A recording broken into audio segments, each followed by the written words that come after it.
जो कि पुलिस वाले हियरिंग यहाँ कब हुई थी? ये हुई थी 2019 में। 19 का केस है। हाँ, लेकिन उसके बाद फिर पुलिस ने हमें बहुत टॉर्चर किया और जब आगे मतलब उन्होंने अब रोइए नहीं, अब आराम से। रवि रवि पानी पिला। हाँ, मेरी बेटी कहीं मतलब इतना गलत करा और उसके नाम पे झूठा तत्पर लगा दिया। अब परेशान मत हो। बेटी का क्या मुकदमा लगा दिया? ये कि हम लोग उनसे पैसे मांग रहे, बार बार दबाव बना रहे हैं हमारे ऊपर, बार बार हमने कह दी कि नहीं। क्या हो गया?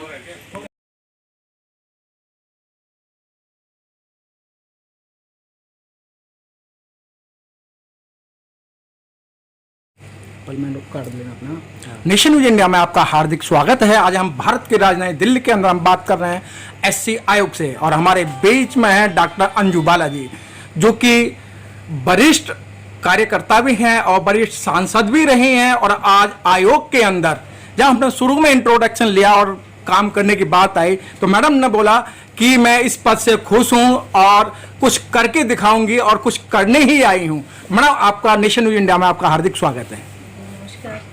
अच्छा मैडम, आप पहली बार आप यहाँ आई थी और उसमें इंटरव्यू लिया था, और आपको अब कैसा महसूस हो रहा है?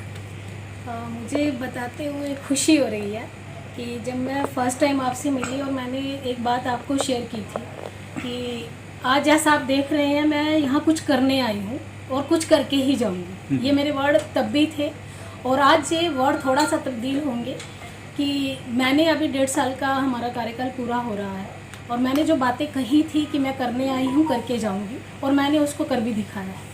अभी जगह जगह पे हम लोग जा रहे हैं, मैं स्टेट रिव्यू भी कर रही हूँ, डिस्ट्रिक्ट रिव्यू भी कर रही हूँ और कोशिश होती है। जैसे अभी हम मुजफ्फरनगर गए थे और मेरठ का मैंने रिव्यू किया और मेरठ में ही हापुड़ के भी हमने डीएम और कप्तान को बुलाया था, जहाँ पे हमारी 20 फाइलें थी, 19 फाइलें हम लोग क्लियर करके एक फ़ाइल पेंडिंग में है। कहीं 10 फाइलें थी तो वहाँ 8 फाइलें हमारी क्लोज हो गई हैं, 2 फाइलें पेंडिंग में हैं। तो वो मेरे लिए एक अच्छा सक्सेसफुल रेट है कि हम 95% काम करने में हम सक्सेस हो रहे हैं। और जो मेरे पास जहाँ पे रूम में आता है वो रोते हुए भले आए, लेकिन मेरी कोशिश होती है कि वो यहाँ, क्योंकि हम एक न्याय के मंदिर में बैठे हैं और ये कुर्सी इसीलिए हमको दी गई है। राष्ट्रपति जी, प्राइम मिनिस्टर ने भरोसा करके हमको दी है कि एक कार्यकर्ता के नाते और एक देश की नागरिक होने के नाते जो रिस्पॉन्सिबिलिटी मुझे दी गई है मैं उसको शिद्दत से निभाऊं और अच्छा कर दिखाऊं। और कोशिश है, अभी तक जितना भी मेरे पास में आते हैं उनको न्याय मिल रहा है और पूरी कोशिश करेंगे और न्याय मिलता रहे। मैडम, जिस तरीके से अभी आपने बताया कि लोग रोते हुए यहाँ आते हैं लेकिन हंसते हुए जाते हैं, किस तरह के मामले, किस तरह के केसेस ज़्यादा आप इस समय देख रहे हैं? किस तरह के केसों पे ज़्यादा प्रायोरिटी रहती है? इसमें हमारे पास सभी तरीके से केस आते हैं। रेप के केस भी होते हैं, एट्रोसिटी केस होता है, ज़मीन के मैटर होते हैं और लेकिन डिपार्टमेंट वाइज है तो डिपार्टमेंट के भी केस मेरे पास आते हैं। अभी लास्ट में BSNL MTNL के भी हमने हियरिंग लगाई थी और एक दिन में मैंने 62 हियरिंग की। और इसमें जब CMD BSNL के भी हमारे पास आए थे और उनको भी ये अच्छा लगा कि मेरा थोड़ा काम करने का मैंने अलग से एक तरीका अपनाया है कि जब हमें डिपार्टमेंट वाइज काम कराना है और वही हियरिंग अगर मैं 5 करके लगाऊं तो 5 बार उनको अपना टाइम वेस्ट करना पड़ेगा।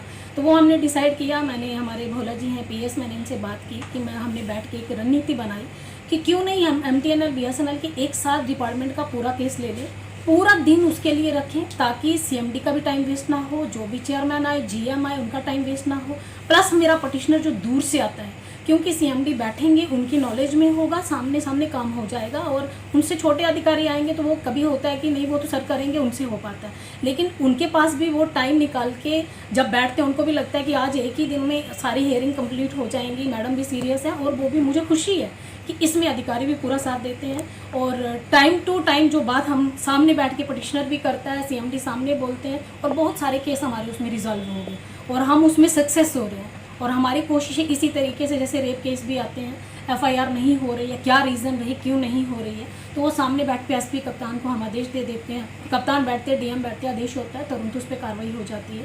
बाकी ज़मीन के जैसे आप बैठे हैं, कई सारे अभी तो मॉर्निंग से जैसा भी है ज़मीन के ज़्यादा आ रहे हैं कि पट्टे की ज़मीन थी, कब्जा हो गई।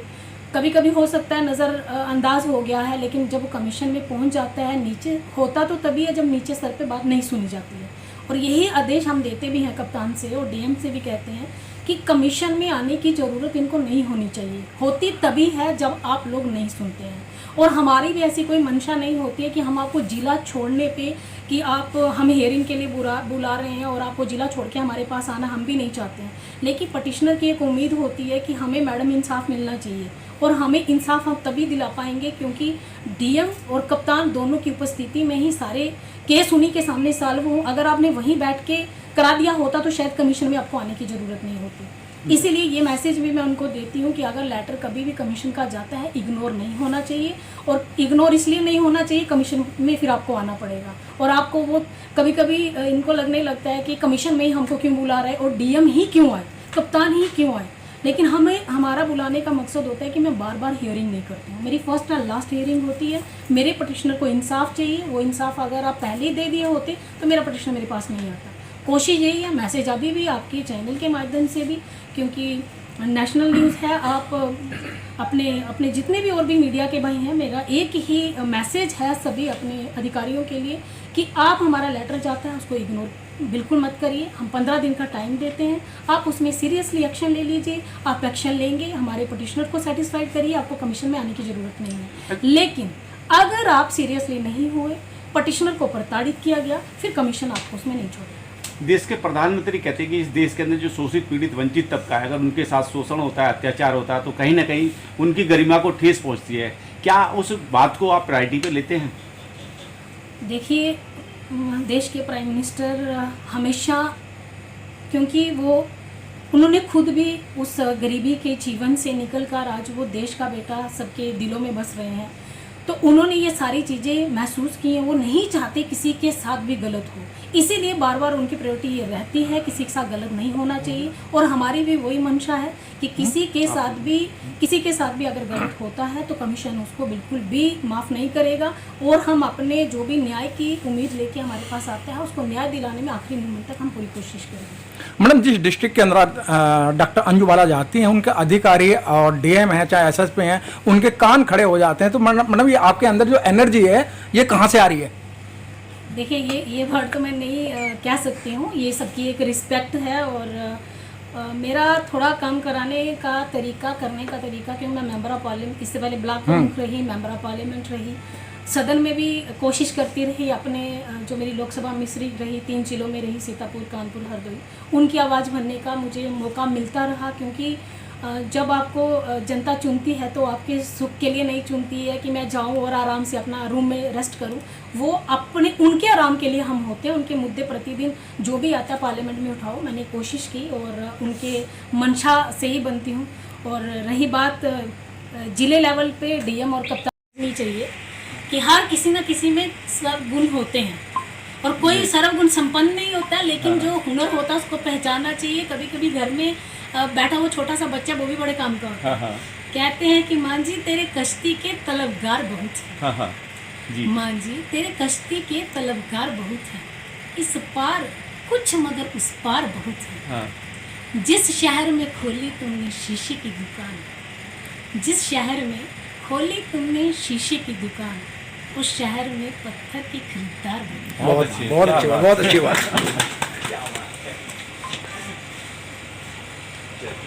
नोटिस करा दिया आपका, ठीक है। तो जैसे होगा, नहीं होगा तो हम कभी नहीं कहेंगे, और कभी भी ये नहीं प्रेशराइज होगा। मैं ये भी कहती हूँ, पॉलिटिकल ऐसे प्रेशराइज में मत रहिए।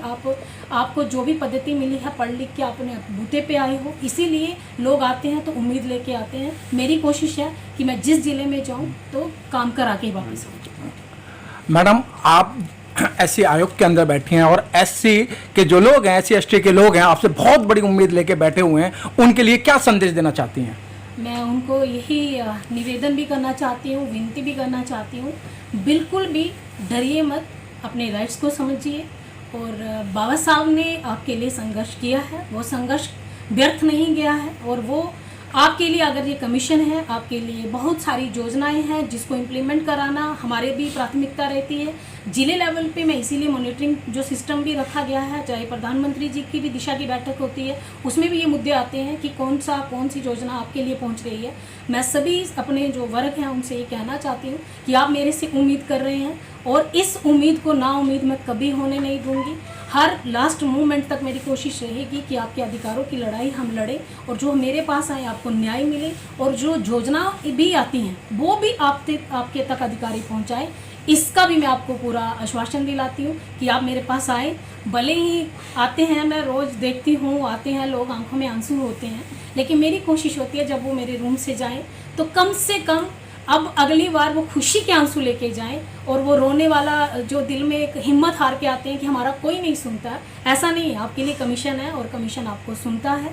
और अपने अधिकारियों जो आपके अधिकार हैं, किताबें पढ़े, उसको अपने अधिकार को समझे और बाकी पूरे तरीके से आश्वासन है कि आप आए, कमीशन आपके लिए है और आपकी भावनाओं को ठेस ना पहुँचे, इसका हम पूरा ख्याल रखते हैं। चलिए, बहुत बहुत